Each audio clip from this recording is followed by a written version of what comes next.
A tiny solution to a big problem. Today, students from 2 schools shared what they've been learning about homelessness. While their research concentrated on Hollister, their tools for success could be expanded to other communities. News Channel 5's Mariana Hicks has the details of the tiny home movement.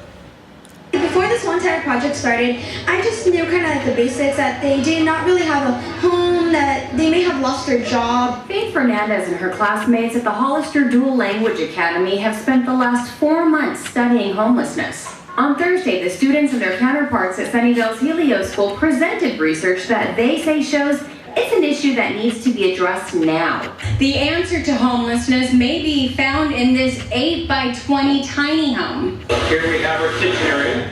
It's the brainchild of Hollister Mayor Ignacio Velasquez. While the details need to be worked out, it's not a free ride. We're going to require people to pay some rent, to want to work, and volunteer in the community. That's the key to this whole program, is you're going to participate to help get out of the homeless issue. Students participated by creating their own tiny home models. Somebody with an athletic interest, somebody who likes video games, for a cook, for a pet lover. Outside of books and exams, these kids are learning empathy. I think most importantly for me as a teacher, I want these kids to walk away from here having fed their innate sense of empathy and compassion, and having the understanding that they can be advocates for social change, for social justice, even through their schooling. Learning some of life's most important lessons outside the classroom. In Hollister, Mariana Hicks, News Channel 5. San Benito County should learn more about its homeless population within the month. That's when the results of its homeless census should be released. Reading all of this property plan.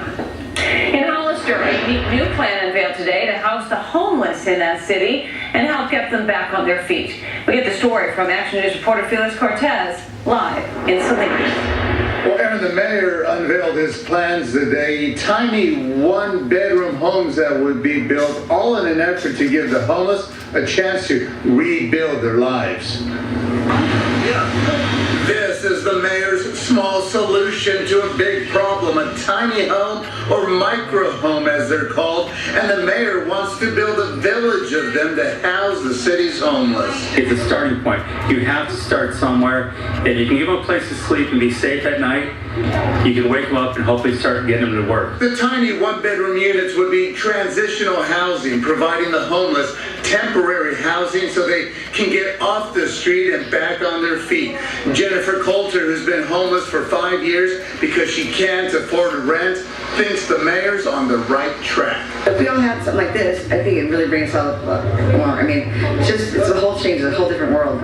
Just unveiled his housing plan Thursday morning at a forum where middle school students talked about homeless issues and how to tackle the problem.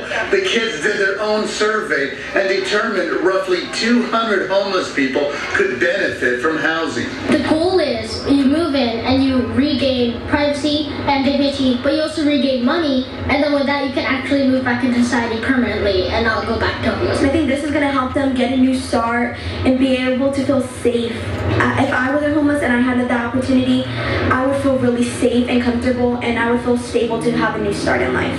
The mayor says the tiny homes would be built in a central location close to this place to go. There's going to have to be some compromise between neighbors and that homeless encampment or village, rather to say, if this thing is to succeed.